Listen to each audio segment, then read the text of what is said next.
Lucas here will ask you a question related to this event, which is happening today in Prague, that will finish actually in 2 hours. Lucas?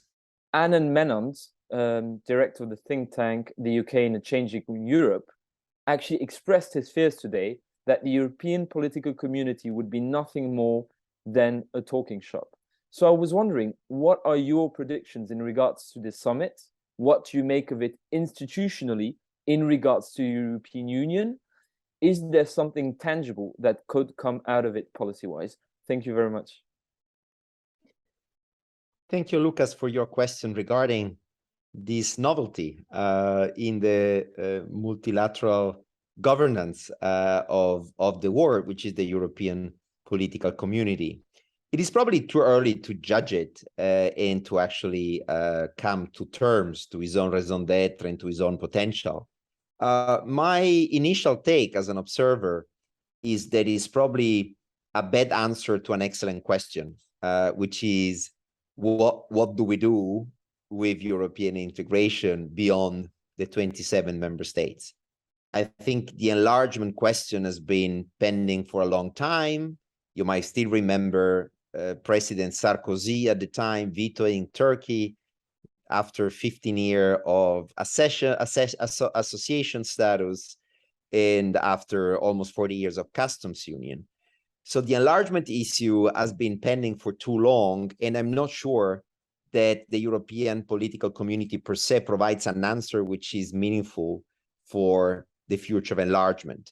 Certainly, today's summit is not an answer for Ukraine or Montenegro, who wants accession now or in a short period of time, but is not an answer to neighboring countries either, because they will know they will never become eligible to join the European Union. So there is a high risk, which I think is the risk that Alberto has been putting forward, that this summit won't satisfy anybody but Mr. Macron and perhaps his own constituency, who might say, again, in the short term, that they were able to bring at the table so many European leaders, virtually everybody but Mr. Putin in the Eurasian region. So the question is, what are we talking about? What is this creature?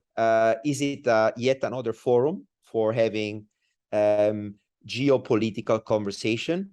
Is it a pre-accession or pre-accession process that might bring certain countries to get closer to the European Union?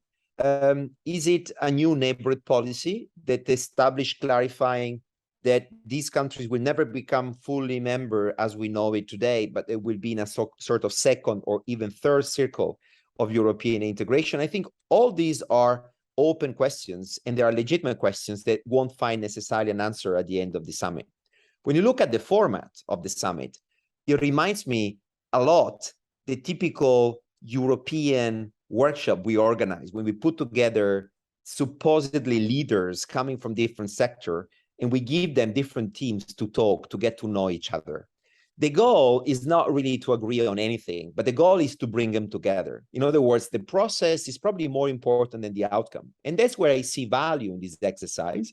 And that's why we need to keep our expectations very low by saying probably this European political community won't become a new forum, won't become a new enlargement process. It won't become a pre-accession dynamic, but it will certainly allow us to keep a channel open at the time in which these channels are closing up among the European Union and many other countries who still look at the European Union as a possible model, but they also realize that in terms of realpolitik, there's no appetite among European leaders to open up, not even to a country like Ukraine, who continue to be praised by our leaders for being the most European, the most compliant with European Article 2 values, but still they are not ready to make an acceleration and to actually compromise among themselves on a clear timeline.